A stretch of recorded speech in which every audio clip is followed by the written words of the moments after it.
Alright, welcome to our first class. सबसे पहले तो आपकी मोटिवेशन के लिए मैंने अपने स्टोर्स जो हैं वो ओपन किए हुए हैं, जहां आप देख सकते हैं 2,27,962 रुपये इस स्टोर की सेल है, वो भी 3 से 4 या 6 दिन में। और ये दूसरा स्टोर है जिसकी एक दिन की सेल इस वक्त है 49,000 रुपीज़। तो सबसे पहले हम स्टार्ट करते हैं कि ड्रॉप शिपिंग होती क्या है। तो ड्रॉप शिपिंग एक ऐसा मॉडल है जिसमें हम एक प्रोडक्ट को किसी सप्लायर के पास देखते हैं और वो प्रोडक्ट हमें अच्छी लगती है, हमें लगता है कि हम इसे सेल कर सकते हैं। उस प्रोडक्ट का हम बनाते हैं अपना स्टोर और उस स्टोर की मार्केटिंग के ज़रिए हम जो है कस्टमर्स लेकर आते हैं। कस्टमर जो है ऑर्डर आपके स्टोर पे यानी हमारे स्टोर पर प्लेस करता है और हम वो ऑर्डर दे देते हैं सप्लायर को। अब सप्लायर जो है वो ऑर्डर जो हमने सप्लायर को दिया है वो ऑर्डर कस्टमर के एड्रेस पर हमारे बिहाफ पर भेज देगा। सप्लायर हमें चीज़ फॉर एग्जांपल 50 रुपये की दे रहा है, हमने इसे अपने स्टोर पर 100 रुपये की लिस्ट की है, तो अब सप्लायर क्या करेगा, वो 100 रुपये की ही प्राइस के अकॉर्डिंग इस कस्टमर को भेजेगा, ना कि 50 की।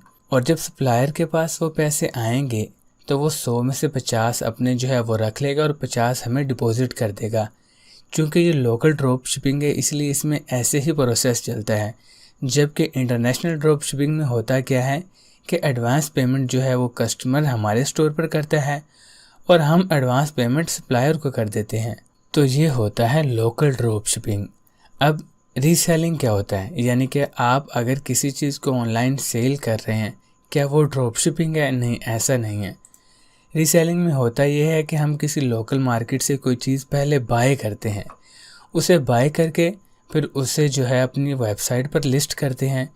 उसे वेबसाइट पर लिस्ट करने के बाद मार्केटिंग के थ्रू कस्टमर लेकर आते हैं। कस्टमर जो है हमारी जो है वेबसाइट पर ऑर्डर प्लेस करेगा और उसके बाद हम क्या करेंगे, हम उस ऑर्डर को खुद से फुलफ़िल करके यानी किसी कोरियर कंपनी के थ्रू उस कस्टमर के एड्रेस पर भेजेंगे। अब रीसेलिंग में इशू ये है कि हमें जो है स्टॉक पहले बाय करना पड़ेगा, यानी सामान पहले बाय करना पड़ेगा। जबकि ड्रॉप शिपिंग में ऐसा नहीं है, हमें सामान बाय नहीं करना, हमें सिर्फ एडवर्टाइजिंग कोस्ट चाहिए।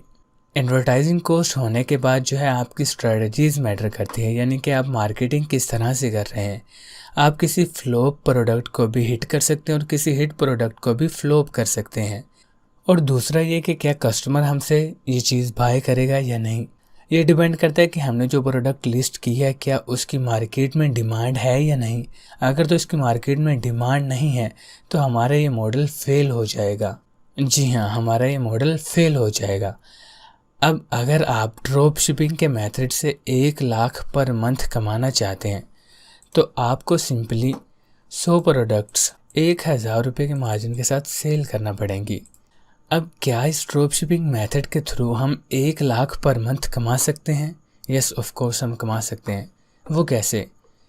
1 लाख रुपए कमाने के लिए हमें 1,000 मार्जिन के साथ प्रोडक्ट को 100 लोगों में सेल करना है, यानी कि 100 लोगों को सेल करने से हमारे पास 1 लाख रुपया नेट प्रॉफिट आएगा। तो क्या ये पॉसिबल है कि हम एक प्रोडक्ट के 100 ऑर्डर 1 मंथ में ले सकें?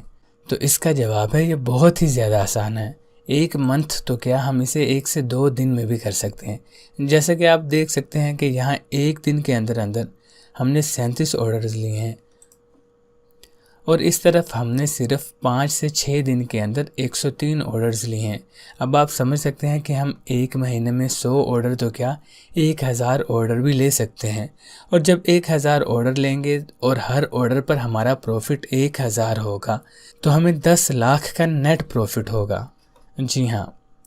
अब ये ड्रॉप शिपिंग की प्रोडक्ट कहाँ से हंट करनी है, सप्लायर कहाँ से मिलेगा और उस प्रोडक्ट का स्टोर बनाकर उसकी मार्केटिंग कैसे करनी है, ये सब हम सीखेंगे अपने नेक्स्ट लेसन में।